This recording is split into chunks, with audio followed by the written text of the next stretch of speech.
Hey, what's up everyone? My name is Asian Psycho, or as many of you know better, ToSniper98.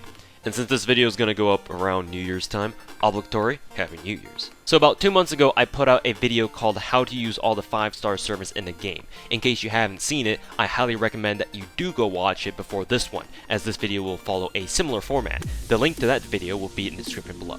Anyway, due to the relative success and good reception of that video, several people asked if I couldn't do one for all the 4-star servants in the game, which makes sense, seeing that 4-star servants are a lot easier to obtain than 5-star ones. Well, unless you're that one weirdo who pulls all the 5 stars and no 4 stars, then I guess this video just won't help you. But in any case, once again, as your friendly neighborhood whale, I've decided to go ahead and cover all the 4 stars in the game so far, all the way up to Saber Wars, even though technically this video should be out before or during the actual Saber Wars event itself, since Saber Lily was given to everyone who made an NAFGO account during the first week or month of the game's release as part of an incentive program or something like that. And again, just like before, I'll talk quickly and concisely about the general strengths and strategies that you should employ when using your 4-star servants. I'll also take this time to repeat the same disclaimer from before to tell you that this video is in no way intended to be a tier list or a complete review/spotlight video for any of the servants mentioned henceforth. Again, simply on how to use them as effectively as possible. And so without further ado, since we've got 19 husbandos and waifus to go over, let's get to work. So take notes, class. We're starting with the knight classes, starting with the sabers, so here we go. Basically an edgy Artoria who's easier to get from gacha and has a shittier charisma skill in return for an MP that has a 150% increase in damage at MP 1 compared to Artoria's MP 1 Excalibur. Keep in mind that even after Artoria's MP interlude, her Excalibur only improved its MP 1 scaling to 400%, meaning that Excalibur Morgan always beats it in terms of raw damage so long as they're at the same NP level. Unlike what her name suggests, Salter won't make you anywhere near as salty as you are whenever you pull Artoria from the gacha, since she just dump trucks people with her raw damage. As emphasized just a moment ago, her NP is what makes her. Charge her NP up to 100, pop Mana Burst, and let her rip. While it's not that you can't use edgy Artoria more intelligently in a team composition that requires a bit more finesse, Salter is all about that brute force, and the more one-dimensional you can play her, the easier your life will be.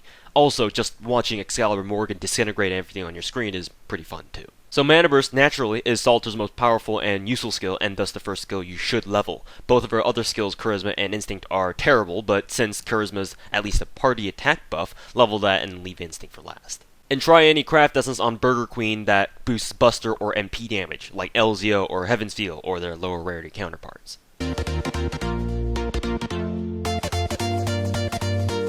As if DW didn't have enough fun shitting on the regular Artoria, we have Saber Lily, who's commonly known as that one 4-star who's a 3-star with a gold border. And as mean as that sounds, with stats like hers, it's not an unfounded statement, and I guess if you care about lore and FGO, this makes sense, but I don't think you do if you're watching a video on YouTube on how to use characters in a mobile game. Play Lily more or less how you would with her older evil self Salter. Since her attack is so low, really her most reliable source of damage is her NP. And at least she's got Mana Burst to have some decent DPS with it, and a skill that increases NP generation rates for the whole party, including herself. And with Saber Wars just around the corner, you'll be able to NP5 her, and make it actually pretty decent, all things considered. Level Mana Burst, then Journey of Flowers, and then Instinct, and use any CE on her that boosts her damage in any way, shape, or form. Some servants benefit more from having CEs that make up for their weaknesses, rather than further improve their strengths, and Mordred's Not a Girlfriend is definitely one of them, mainly because she doesn't have a lot of strengths to begin with.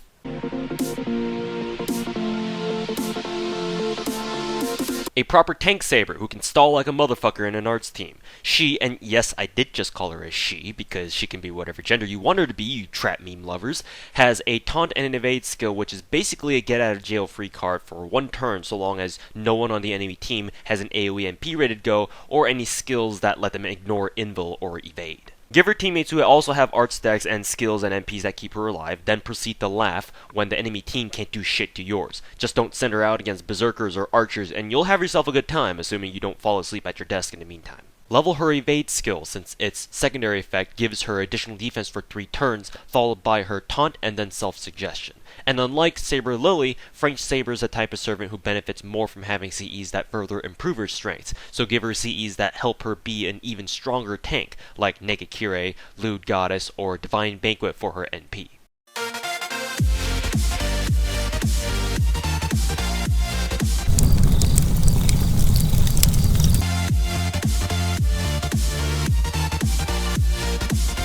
Your resident 4-star offensive arch saber, stick her in an arts team that preferably has Tammy in it, and then watch Nero nuke people over and over. Just make sure that Tammy doesn't get too jealous that last encore focuses on Nero, not her, and you'll have a good time. You can use her as a tanky Saber, since 2 of her skills regen her HP, and her 3rd skill that isn't available in NA at the moment, Thrice Setting Sun, gives her triple guts for 5 turns, which is basically Snow Castle in skill form. Again, pair her with Tamamo, who can lower skill cooldowns with her MP, and give her even more health, and you can expect Nero to keep healing herself and reviving herself while she watches the entire enemy team burn. Just be careful whenever you're using your first skill, Imperial Privilege, as it always has a fixed 60% chance of giving Nero a big attack and defense buff, and both buffs can be procced mutually exclusively, meaning that one can activate but not the other. So plan accordingly and try not to become too reliant on it. The HP regen, thankfully, will always work though. Or, if you want to, make sure you roll for Ozzy later on this year and put them together so that Nero always gets both buffs no matter what. Level Imperial Privilege first, as even with its RNG, the effects it gives are most worth leveling compared to the effects on her other skills. Then level Migraine for its HP regen, then Thrice Setting Sun, if only for a lower cooldown. Use offensive CEs like Formalcraft for her offensive arts roll, or defensive CEs like Naked Kirei for her tanky saber roll. Alright, done with the sabers, now let's move on to the archers.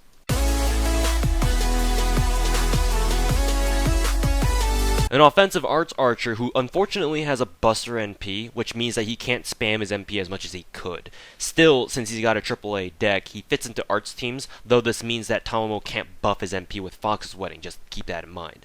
Other than that, use him for general battles or for farming, since his skills don't really allow him to do much else effectively unless you've got a specific setup for him. For Mom's skills, level Magecraft first, since he's got 3 arts cards, and leveling Magecraft increases his damage output considerably, especially after his strengthening quest, then followed by his evade skill, which also increases his defense like French Sabers does, and then Clairvoyance, which doesn't really work well with Emiya with his 1 quick card and a 7.9% star gen. Use Formalcraft or any CE that helps increase his damage. LZO is acceptable too, but just know that since Emiya can't bust her Brave Chain, it's worth noting that being able to more easily spam his MP with something like Formalcraft might be better in the long run than LZO.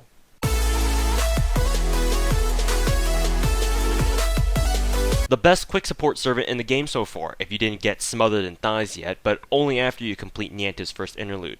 Other than that, she's a good crit star generator but has low attack and terrible charge gain, and because she's an archer, she'll pull stars in for herself, so use her wisely. If you do happen to get her MP charged, it can function like a weaker Knight of Honor in that it gives you a big chunk of crit stars after you use it, both from its overcharge effect and all the stars that the MP itself generates from hitting enemies. Level her quick skill first so that you can use her as a quick support servant for whatever quick base servant that you've got. You don't need to level her second skill as it's just a star pull skill and she's an archer anyway. When she gets her 3rd skill via Strengthening Quest, level that over her 2nd skill as it improves her MP generation quite a bit, which is exactly what she needs. And plus, it's an evade, it's always useful. Nianta is one of the rare servants who take CEs that either improve their strengths or make up for their weaknesses. Since Nianta's attack is very low, improving it goes a long way, especially if you want to go the crit route with her. So give her Imaginary Round or Tumbra, for example. If you just want to use her as a star gen, give her Be Elegant or anything that improves her star gen capabilities.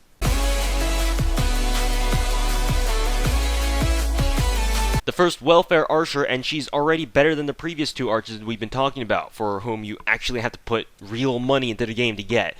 Think about that one for a second. Nobu is a crit archer. Give her crit stars, pop Demon King, and watch her melt bitches with crits. Her only problem is star gen, so give her someone like Okita who can act as her crit star dealer and have fun melting everyone. Combine this with her first skill, and Nobu can more than make up for her otherwise pretty shitty MP charge gain. She's also got Tenka Fubu, which is a skill that lets her nuke anyone with a divine trait. Combine this with her MP's overcharge effect that lets her do increased damage against anyone with the riding trait too, and she's pretty much the hard counter to people like Fat Ass, Saber Fox, Girly Guy, Good Civ Girl, and Stacy's mom. Level Demon King first, since that's Nobu's bread and butter. Afterwards is up to you. I'd actually recommend going for strategy first, as it's a skill that you can always use as opposed to Tenka Fubu, which is more situational. But if you know that you'll be in a position to use Nobu against divine enemies frequently, then go for Tenka Fubu instead. Any CE that gives her additional crit damage is perfect for Nobu, so run her with Atumbra, Victor, or if you're feeling real frisky, Knight's Pride. And that does it for the archers. Let's go to the lancers.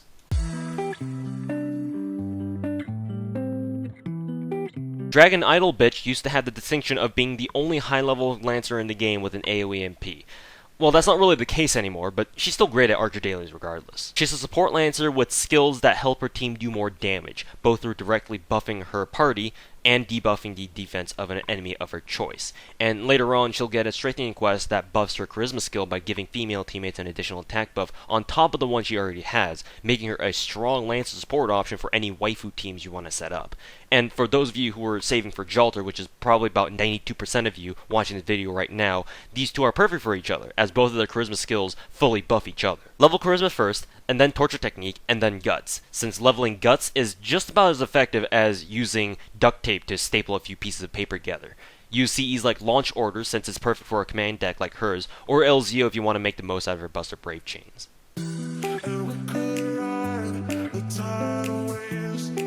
Basically Salter on a horse and with tits and in the Lancer class, and with more damage potential thanks to her second skill that's basically what Instinct should have been in the first place. She plays really similarly to Salter, not surprisingly, so use her as your DPS Lancer. Because of her sheer damage output potential and her second skill that increases crit damage, you can play her both as a general DPS or as a specialized crit Lancer if you have the means to set her up as one. You can choose either to level Mana Burst or Blessings from the End of the World first, depending on how you want to set her up. Go with the former for general DPS, or the latter for crits. Level Charisma last, since it's one of the weakest Charisma skills in the game, if not the weakest, but it's still Charisma, and any extra bit of damage for your whole party still does help. And use CEs like Launch Order or LZO for general damage increase, and Entombra or Knight's Pride for crit memes. Lancer's done, now let's move over to the cavalry classes, starting with the riders.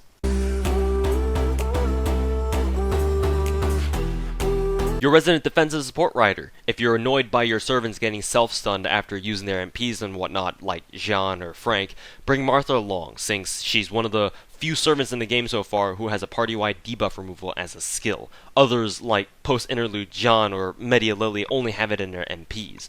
And once she gets her third skill via Strengthening Quest, she becomes a solid all-around support who can clear allied debuffs and remove an enemy's buffs at the same time. Note that Lewd Saint's Bond CE increases health received by allies by 30%. Combine this with Medea Lily's Bond CE as well, which is basically the same thing, and you'll literally be shitting out heals.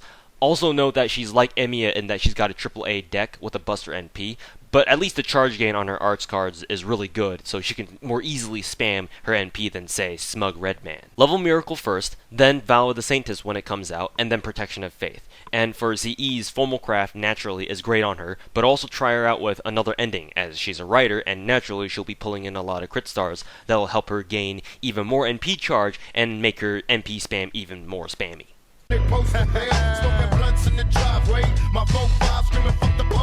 With two skills that give her HP regen, one of which is basically Ku's protection from arrows skill in Invil form, Thug Life Queen is your resident tanky rider. She's also got the health and a Noble Phantasm whose overcharge effect is to heal the whole party to back that up. Give her proper support, and like Nero, you can ensure that Marie more or less can't ever die. You can't really use her well for much else, but hey, she won't die. Level Beautiful Princess first, both for the increased health regen per turn and the skill cooldown, and then Alluring Nightingales, just in case you need to use her against any male enemies, and then Grace of God. And run her with CEs that make her an even better tank, like Naked Kirei, but also in Marie's case, since her kit is so heavily focused on self-heals, Moonbath or Maiden Halloween are perfect for her.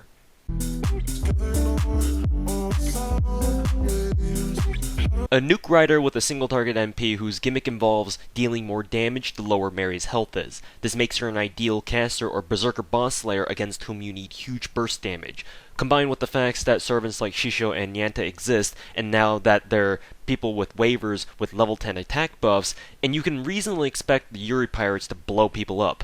No, not that kind of blow. Their skills also revolve around crits, but like Nobu, their weakness is star generation. Their first skill is a star gen skill, but unfortunately their star gen stat and their quick card's low hit count doesn't really give them the stars they'll need to make the most out of their crit skills, so make sure to give them star gens. If you can, try to level Marksmanship and Voyager in tandem. They're Anne and Mary's best skills, and if you level one more than the other, it kind of throws the balance of their offense a little out of whack. It's better, in my opinion, to have them do more consistent damage with their skills among their regular damage, crit damage, and MP damage, rather than them leaning in one direction in their offense more than the other. And for their CEs, Black Grail is pretty much custom made for them given their NP gimmick, but remember that it is a double-edged sword at the end of the day, and if you're not careful with it, they can die early from it before they get to blow their load, so to speak, due to their low health.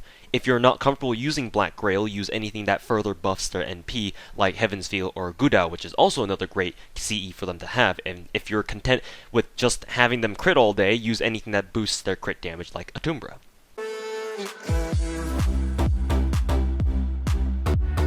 More or less Salter in the Rider class and without her Charisma skill, that she trades in for a heal skill instead.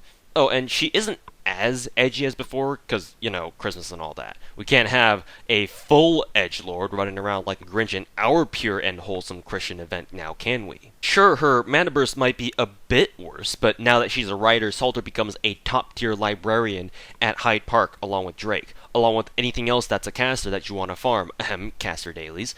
And the best part is that as long as you've played the Christmas event, she's fucking free, unlike Drake, who you needed to get lucky for. Level Mana Burst, then Saint's Gift, then Instinct, since, like usual, Instinct is trash. And put any CEs on Saber Alter that helps her farm better. Imaginary Element, Limit Broken K-Scope, whatever. If you want to use her for an actual battle and not just mindless repetitive farming, give her CEs that boost her damage output like LZO, or Victor, since she's a Rider. Onto the casters!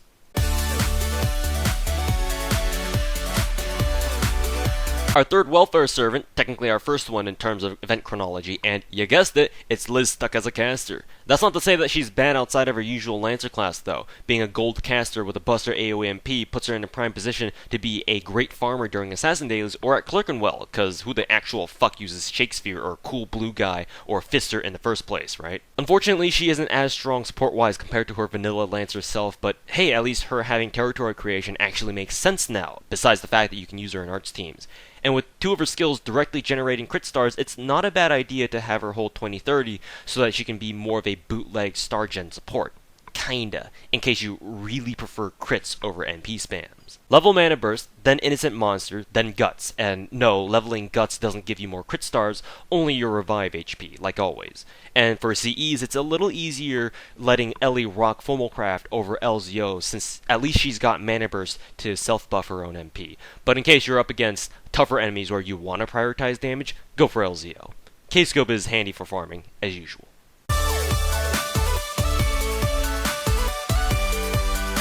Your resident dedicated healer, which you wouldn't have guessed if you only knew what she's like when she's older.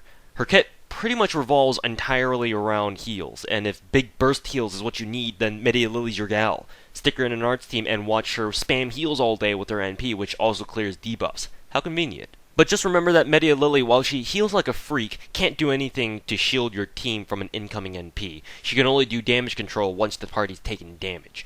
She can do that well, mind you, but there comes a point when enemies get strong enough to the point where they can wipe your party with a single NP, and you can't heal people who are already dead. Prioritize leveling her rapid casting to level 4, as this will mean that she can then charge her NP on command. After that, level Poison Proof, and then Ephemeral Love. For CEs, her own Bond CE is probably the best CE that she can have since it increases everyone's healing amount received by 30%, but since most of you don't have her Bond CE, at least not so soon, use Fomalcraft for damage and Divine Banquet for more NP spam.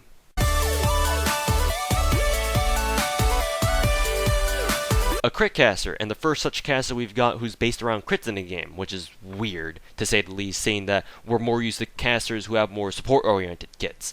As a matter of fact, all her skills really only benefit herself, so you really need to build around her to make sure that you can take advantage of her crits as much as possible, because outside of it, she's kind of left hanging. Level self-modification first, and then shapeshift, and then meanwhile. Just know that all of Alice's skills are important to level, and you can be flexible in the order in which you level them, as she benefits roughly equally no matter what skill you do decide to level first.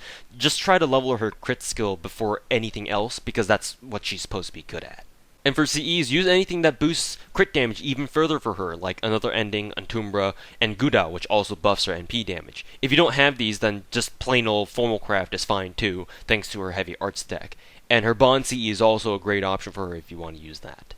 Caster's done, now for the Assassins.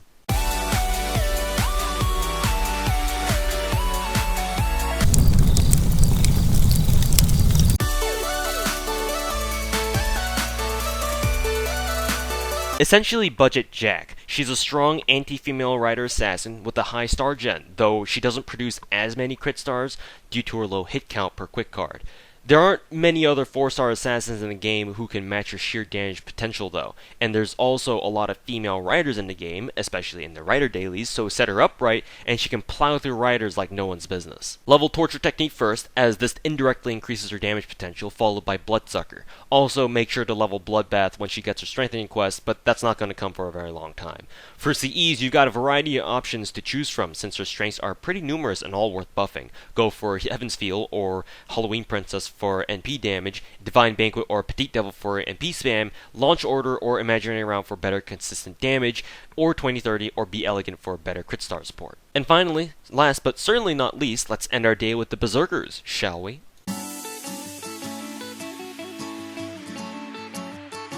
Survive and beat shit up! That's literally it. Herc differs from other Zergs in that he can keep himself alive for a lot longer, and the longer a Zerg stays alive, the greater its damage potential. This applies more so to them than other classes because of their Zerg advantage over every other class in the game, and this is the reason why Herc is considered top tier. Level Bravery first, since that directly increases his damage, followed by Evade that boosts his crit damage, and then Guts. For CEs, his own Bond Craft is one of the most broken CEs in the game, period, so if you have that, use it.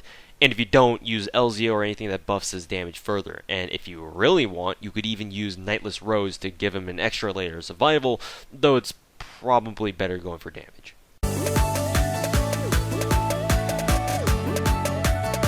Your best friend point generator on your support. Just put Limit Broken K-Scope on him and watch the FP roll in. The most common way to use Lancelot is to stick him with Limit Broken K-Scope, have him clear a wave, then pop Eternal Arms Mastership to draw all those crit stars he's produced by himself to his own command cards, and then blow someone up with crits. If you don't have Limit Broken K-Scope, stick him with Imaginary Element or whatever else gives him starting NP charge, and throw a Waver in with him to be his NP charge bitch, and let her rip. Other than NP cheesing people, you can also build Lancelot into, not surprisingly, a crit team. Provide Lancelot with star gens like Jack, and then have Lancelot absorb those crits like before, and then proceed with a nuking. Just make sure to keep him alive as long as possible, and Tin Can Man will do some serious work. Level Protection of Fairies, since it helps his NP generate more stars, then Eternal Arms Mastership. Once he gets a strengthening quest that gives him his third skill though, level that one immediately since that gives him even more crit damage. For CEs, well, we've kinda already discussed that.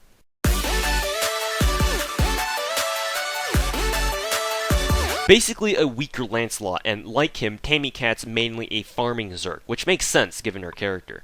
Give her Limit Broken K-Scope and watch her go to town. In case you want to use it for something other than farming, teammate selection is essential, since her biggest weakness is her trash NP charge gain, which is especially bad since her NP is her biggest source of heals, even if it does stun her for 2 turns, so giving your teammates who can charge her NP for her, like Tammy or Spineless Whiny Bitch, is crucial. Level Monstrous Strength, then Shapeshift, then Witchcraft. Witchcraft is really bad at rank E, since even at level 10 it only has a 60% chance of succeeding. As for craft instances, try Prisma Cosmos if you have it, to cover for Tamamo Cat's biggest weakness, that is her trash NP charge gain. Or if you have a reliable NP charger, like Foxy or Waver, go for damage instead, like LZO or Launch Order.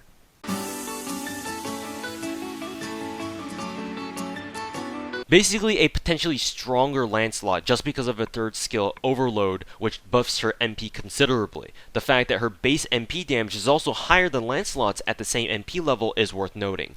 If you've got a potentially tough node that you want to farm but you don't quite have the firepower to reliably clear waves with it, bring Frank along and have her blast them. Frank unfortunately applies a lot of debuffs to herself, namely a stun and a burn, so pairing her with people like Martha or Medea Lily for debuff removal is essential for longer fights where she's involved. She also doesn't have great NP charge gain, and only one arts card doesn't really warrant her having an entire skill dedicated to nothing but improving her charge gain, unless she's loaded with crit stars, so giving her someone else who can charge her NP for her is important. No, you don't have to pay your Waver overtime. Level Overload first, as that's her strongest skill, then Lament of the Falsely Living, then Galvanism.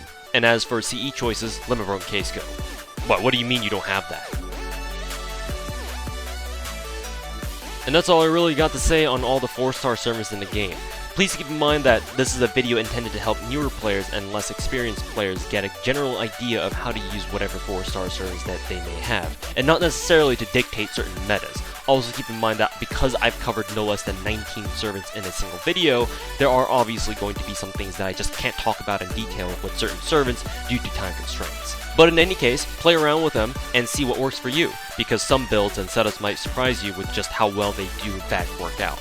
Also keep in mind that FGO will constantly be updated with new content like new servants and new craftances that will inevitably change how you best like to use your 4-star servants, assuming that you can get these new servants and CEs in the first place. And with a fresh new year ahead of us, with more new servants waiting to be pulled, I will consider doing another video like this to cover the next year's wave of 4-star or hell even 5-star servants when I think the time is appropriate. And so until then, I'm Asian Psycho, aka ToeSniper98, and until next time, deuces.